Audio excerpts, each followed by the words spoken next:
Welcome to सरकारी खबर। आज मैं आपके लिए लेके आई हूँ 13 जुलाई से 20 जुलाई के इम्पोर्टेंट करंट अफेयर एमसीक्यू।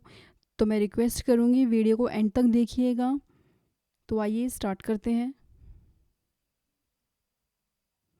उस भारतीय सार्वजनिक क्षेत्र की इकाई का नाम बताइए जिसे कॉरपोरेट उत्कृष्टता श्रेणी में उत्कृष्ट उपलब्धि के लिए प्रतिष्ठित CII-ITC सस्टेनेबिलिटी अवार्ड 2019 से सम्मानित किया गया है। और इसके ऑप्शंस हैं Indian oil corporation limited, power grid corporation of India limited, तेल और प्राकृतिक गैस निगम, NTPC लिमिटेड।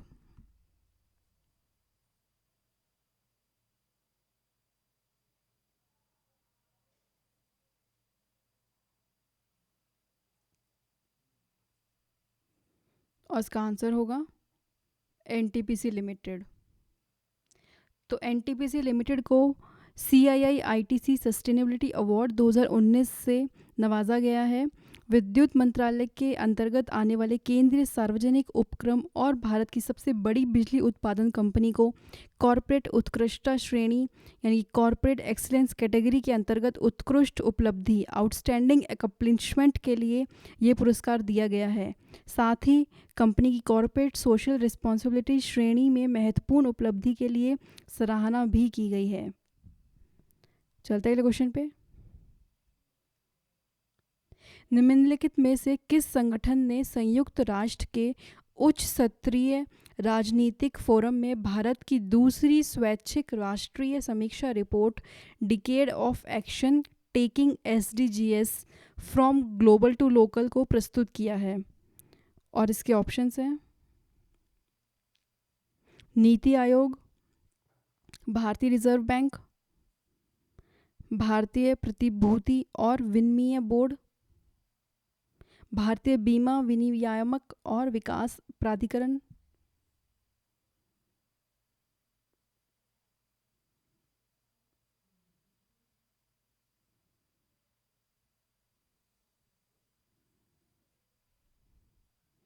और इसका आंसर होगा नीति आयोग। तो नीति आयोग द्वारा सतत विकास 2020 पर भारत की दूसरी स्वैच्छिक राष्ट्रीय समीक्षा रिपोर्ट संयुक्त राष्ट्र के उच्च स्तरीय राजनीतिक फोरम में प्रस्तुत की गई है। इस रिपोर्ट का शीर्षक है decade of action taking SDGs from global to local और ये भारत में 2030 एजेंडा को अपनाने और लागू करने के लिए जिम्मेदार है। चलते अगले क्वेश्चन पे। उस व्यक्ति का नाम बताइए जिसने ऑस्ट्रिया के स्पिलबर्ग में रेड बुल रिंग में स्टाइलशिप ग्रैंड प्रिक्स 2020 जीती है। और इसके ऑप्शंस हैं Lewis Hamilton, Valtteri Bottas, Daniel Ricciardo, Alexander eleven.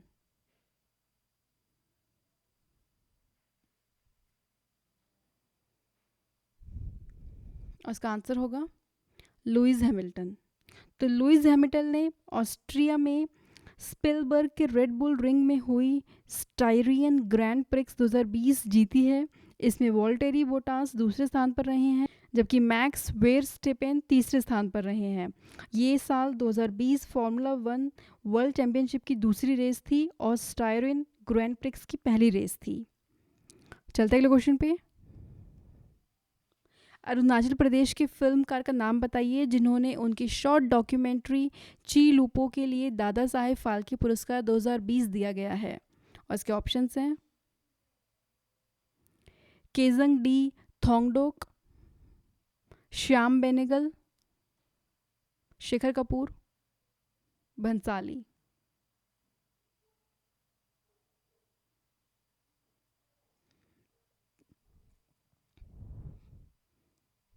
इसका आंसर होगा केजंग डी थोंगडोक। तो अरुणाचल प्रदेश के फिल्म निर्माता केजंग डी थोंगडोक को उनकी शॉर्ट डॉक्यूमेंट्री ची लूपो के लिए दादा साहेब फाल्के पुरस्कार 2020 दिया गया है। ची लूपो केजंग डी थोंगडोक द्वारा हनी हंटिंग पर बनाई गई एक शॉर्ट डॉक्यूमेंट्री है। चलते अगले क्वेश्चन पे। किस संस्थान को डिजिटल इंडिया पहल के तहत IIT एलाइट्स एक्सीलेंस अवार्ड्स 2020 से सम्मानित किया गया है? और इसके ऑप्शन हैं छत्तीसगढ़, तमिलनाडु, हरियाणा, ओडिशा।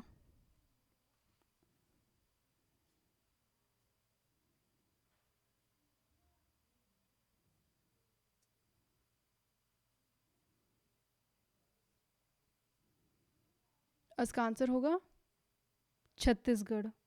तो छत्तीसगढ़ सरकार की महत्वाकांक्षी सुराजी गांव योजना और अन्य प्रमुख योजनाओं की निगरानी के लिए बनाई गई मुख्यमंत्री दर्पण वेबसाइट और मोबाइल ऐप को राष्ट्रीय स्तर पर एलाइट्स एक्सीलेंस अवार्ड 2020 से सम्मानित किया गया है।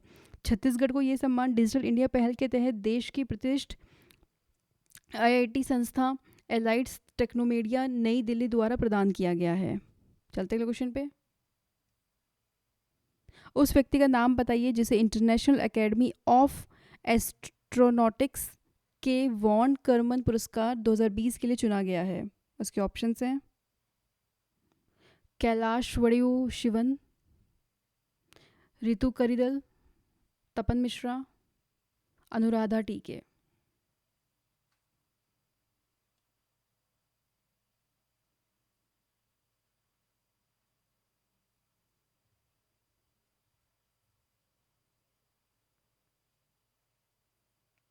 और इसका आंसर है शिवन।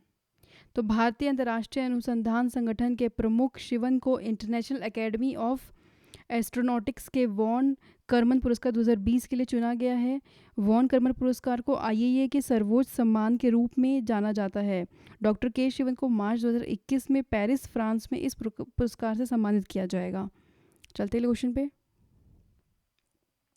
केंद्रीय वाणिज्य मंत्रालय के आंकड़ों के अनुसार कौन सा देश वित्तीय वर्ष 2019 से 2020 में लगातार दूसरे साल भी भारत का सबसे बड़ा व्यापारिक साझेदार बना हुआ है? और इसके ऑप्शंस हैं चीन, रूस, फ्रांस, अमेरिका।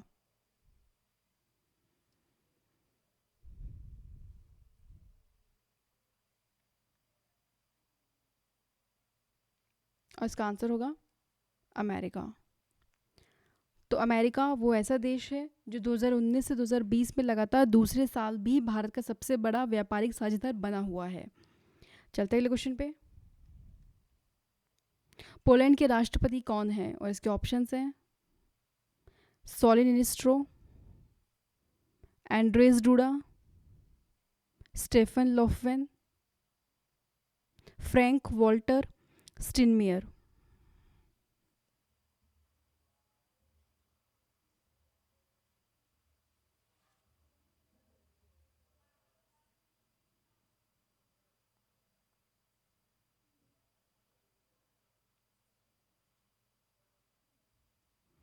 और इसका आंसर होगा एंड्रेस डूडा। तो आंद्रेस डूडा को एक बार फिर पोलैंड का राष्ट्रपति चुना गया है और उन्होंने पोलैंड में हाल ही में हुए राष्ट्रपति चुनाव में 51.21% वोट हासिल कर कर ये जीत हासिल की है। चलते अगले क्वेश्चन पे। विश्व में पेमेंट टेक्नोलॉजी में सबसे आगे वीज़ा ने किस बैंक के साथ बैंक के कार्ड धारकों के लिए वीज़ा सिक्योर प्रोग्राम शुरू करने के लिए समझौता किया है? और इसके ऑप्शंस हैं federal bank, Kotak Mahindra bank, yes bank, axis bank.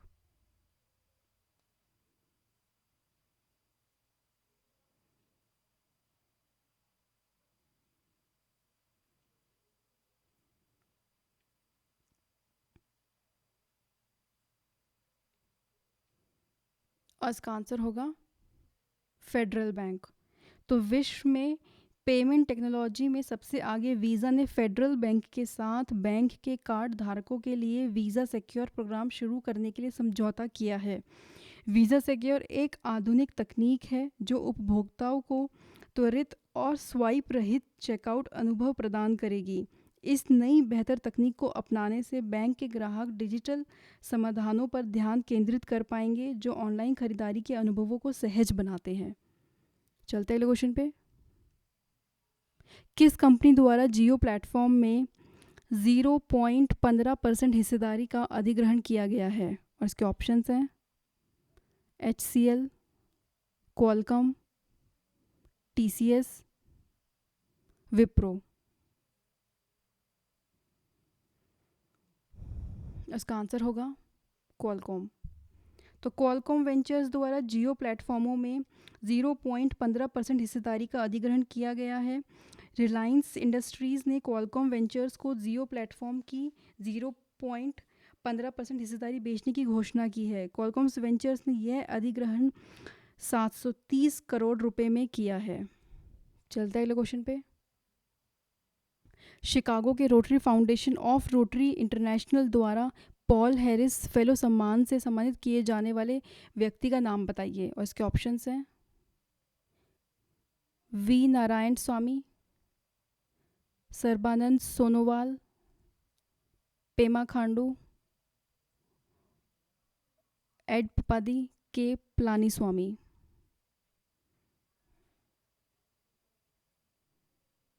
और इसका आंसर होगा के पलानी स्वामी। तो के पलानी स्वामी को हैरिस फेलो सम्मान से सम्मानित किया जाएगा। चलते हैं अगले क्वेश्चन पे। हाल ही में कौन सी कंपनी इंडिया डिजिटल फंड के लिए राशि देने की घोषणा की है, जिसे अगले 5 से 7 वर्षों में भारत की डिजिटल अर्थव्यवस्था को गति देने के लिए किया जाएगा? और इसके ऑप्शंस हैं गूगल, फेसबुक, माइक्रोसॉफ्ट, सैप।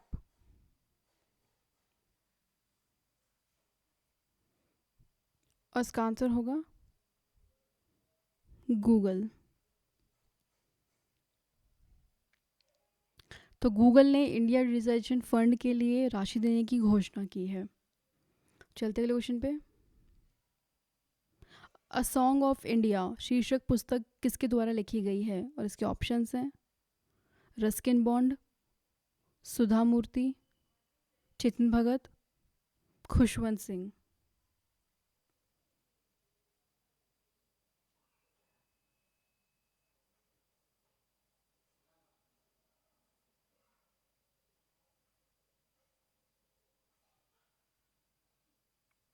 और इसका आंसर होगा रस्किन बॉन्ड। तो रस्किन बॉन्ड द्वारा लिखी गई अ सॉन्ग ऑफ इंडिया पुस्तक का विमोचन 20 जुलाई 2020 को किया जाएगा।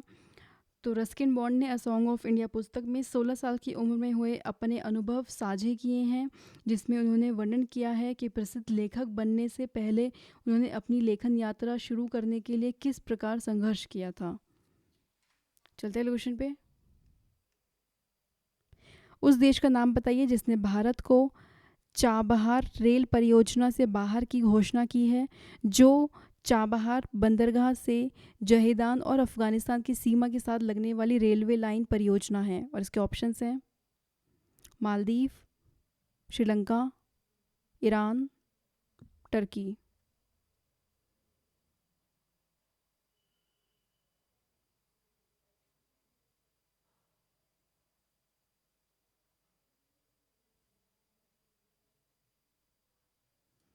और इसका आंसर होगा ईरान।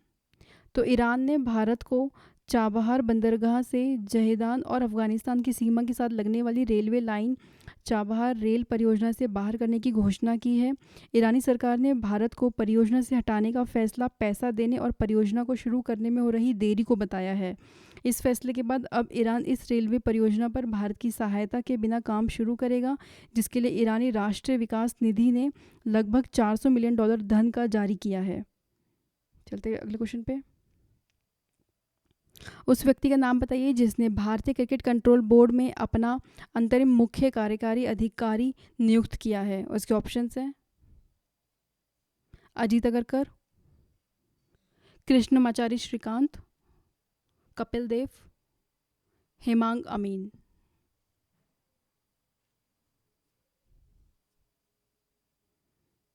इसका आंसर होगा हेमांग अमीन। तो भारतीय क्रिकेट कंट्रोल बोर्ड यानी कि बीसीसीआई द्वारा हेमांग अमीन को सीईओ नियुक्त किया गया है। वे राहुल जौहरी का स्थान लेंगे, जिन्होंने हाल ही में बीसीसीआई के मुख्य कार्यकारी अधिकारी के पद से इस्तीफा दे दिया था और जिसे बीसीसीआई के पदाधिकारियों ने स्वीकार कर लिया गया था। चलते अगले क्वेश्चन पे। उस व्यक्ति का नाम बताइए जिसे 2020 के लिए प्रतिष्ठित infra business leader of the year award के साथ rail infra and mobility business digital awards द्वारा सम्मानित किया गया है। और इसके ऑप्शंस हैं अजीत जी नामिबियार, श्रीकांत माधव वैद्य, MV गौतम, वेद प्रकाश डुडेजा।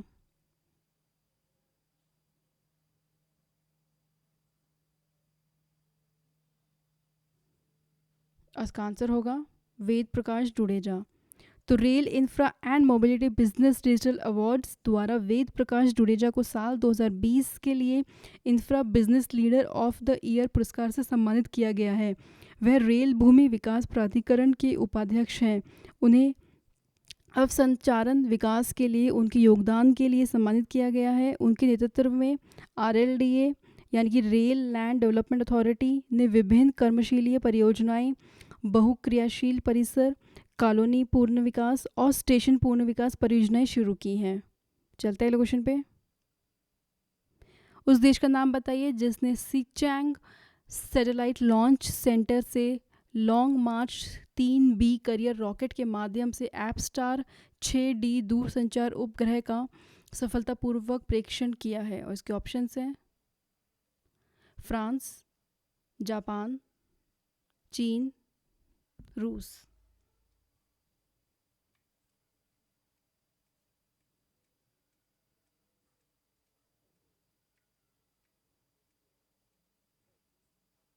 और इसका आंसर होगा चीन। तो चीन ने अपने ज़ीचैंग सैटेलाइट लॉन्च सेंटर से लॉन्ग मार्च 3B करियर रॉकेट के जरिए एपस्टार 6D दूरसंचार उपग्रह का सफलतापूर्वक प्रेक्षेपण कर लिया है। कर्मशीलीय उपग्रह एपस्टार 6D को China academy of space technology द्वारा विकसित किया गया है। चलते अगले क्वेश्चन पे। किसी ग्लोबल ह्यूमैनिटेरियन अवार्ड्स 2020 के लिए आयोजित एक वेबिनार में टॉप पब्लिसिस्ट पुरस्कार से सम्मानित किया गया है। उसके ऑप्शंस हैं रजत शर्मा, सुधीर चौधरी, अविनाश पांडे, सचिन अवस्थी।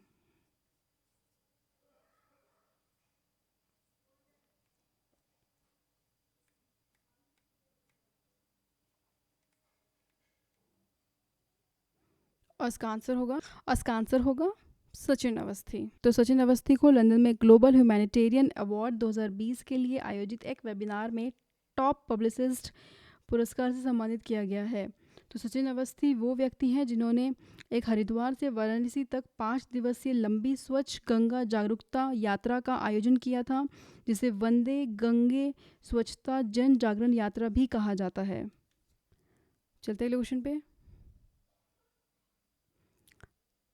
नाम बताइए जिसे भारत सरकार द्वारा तुर्कमेनिस्तान में भारत के अगले राजदूत के रूप में नियुक्त किया गया है। और इसके ऑप्शंस हैं नवतेज सरना, वाणी राव, विधु पी नायर, पी कुमारन।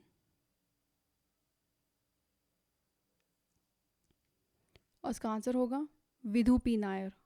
तो भारत सरकार द्वारा डॉक्टर विधु पी नायर को तुर्कमेनिस्तान में भारत का अगला राजदूत नियुक्त किया गया है। वे वर्तमान में विदेश मंत्रालय में निदेशक के रूप में कार्य कर रहे हैं। वह 2002 बैच के विदेश सेवा अधिकारी हैं। चलते अगले क्वेश्चन पे। वर्ल्ड यूथ स्किल्स डे अर्थात विश्व युवा कौशल दिवस कब मनाया जाता है? उसके ऑप्शंस हैं 15 जुलाई, 16 जुलाई, 17 जुलाई, 18 जुलाई।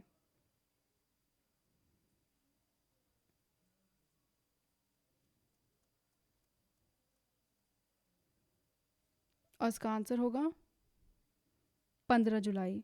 तो संयुक्त राष्ट्र द्वारा हर साल 15 जुलाई को विश्व स्तर पर वर्ल्ड यूथ स्किल्स डे यानी कि विश्व युवा कौशल दिवस मनाया जाता है।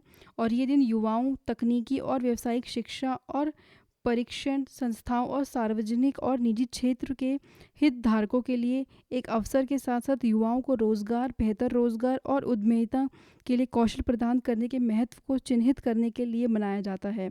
और इस बार इसका विषय था skills for a resilient youth. चलता है अगले क्वेश्चन पे। किसे अफगानिस्तान में भारत के अगले राजदूत के रूप में नियुक्त किया गया है? और इसके ऑप्शंस हैं विनय मोहन क्वात्रा, डी बाला वेंकटेश वर्मा, पी एस राघवन, रुदेंद्र टंडन।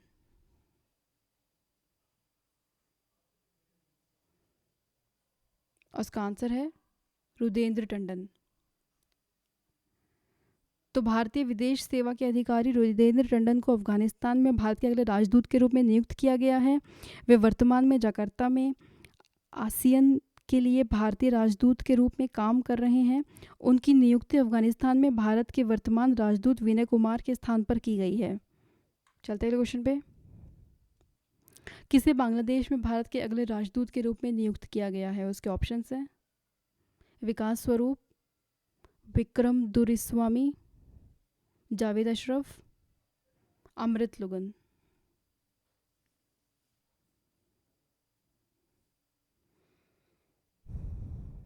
इसका आंसर होगा विक्रम दुरिस्वामी। तो भारतीय विदेश सेवा के अधिकारी विक्रम दुरिस्वामी को बांग्लादेश में भारत के अगले राजदूत के रूप में नियुक्त किया गया है। वे वर्तमान में दिल्ली स्थित विदेश मंत्रालय में अंतर्राष्ट्रीय संगठन और शिखर सम्मेलन के अतिरिक्त सचिव प्रभारी के तौर पर सेवारत हैं। वे ढाका में रीवा गांगुली दास का स्थान लेंगे। चलते हैं अगले क्वेश्चन पे। जम्मू कश्मीर में कटरा और रियासी को जोड़ने वाले भारत के पहले केबल रेल पुल का नाम बताइए। और इसके ऑप्शंस हैं नेहरू सेतु, बोगीबिल ब्रिज, पंबन ब्रिज, अंजीखात पुल।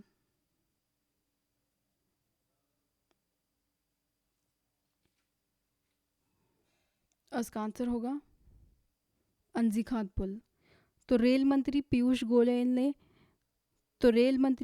गोयल ने जम्मू कश्मीर में कटरा और रियासी को जोड़ने वाले भारत के पहले केबल रेल पुल अंजीखात पुल के निर्माण की जानकारी दी है। इस पुल को कोंकण रेलवे कॉरपोरेशन लिमिटेड द्वारा विकसित किया जा रहा है। ये पुल उधमपुर श्रीनगर बारामूला रेल लिंक परियोजना का एक भाग है। चलते हैं अगले क्वेश्चन पे। किसे और लॉकहेड मार्टिन को CEO Jim toilet USIBC global leadership award से सम्मानित किया जाएगा? और इसके ऑप्शंस हैं सलील पारेख, CP गुरनानी, अजीम प्रेमजी, N चंद्रशेखरन।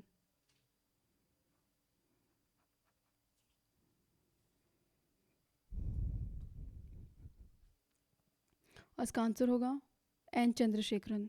तो टाटा समूह के चेयरमैन नटराज चंद्रशेखरन और लॉकहीड मार्टिन के मुख्य कार्यकारी अधिकारी और अध्यक्ष जिम ताइक्लेट को US India business counselling global leadership award 2020 दिया गया है। चलते हैं अगले क्वेश्चन पे। नेल्सन मंडेला अंतर्राष्ट्रीय दिवस कब मनाया जाता है? और इसके ऑप्शंस हैं 15 जुलाई, 16 जुलाई, 17 जुलाई, 18 जुलाई। और इसका आंसर होगा 18 जुलाई। तो संयुक्त राष्ट्र हर साल 18 जुलाई को नेल्सन मंडेला अंतर्राष्ट्रीय दिवस के रूप में मनाया जाता है। ये दिन अंतर्राष्ट्रीय स्तर पर लोकतंत्र के लिए संघर्ष और दुनिया भर में शांति को बढ़ावा देने के लिए नेल्सन मंडेला का बड़ा योगदान था। उन्हीं की याद में ये दिन मनाया जाता है। नेल्सन मंडेला दिवस एक अवसर है जिसके माध्यम से हमें एक्शन लेना चाहिए और शांति की दिशा में जाने के लिए प्रेरित करना चाहिए। तो फ्रेंड्स, आई होप मेरा वीडियो आपको पसंद आया होगा। अपने सजेशंस मुझे कमेंट बॉक्स में दीजिए और मैं रिक्वेस्ट करूंगी जिन्होंने मेरे चैनल को सब्सक्राइब नहीं किया है तो प्लीज़ सब्सक्राइब कर लीजिए ताकि जब भी वीडियो डालूँ आपको तुरंत उसका नोटिफिकेशन आ जाए और आपकी वीडियो मिस ना हो। Thank you for watching.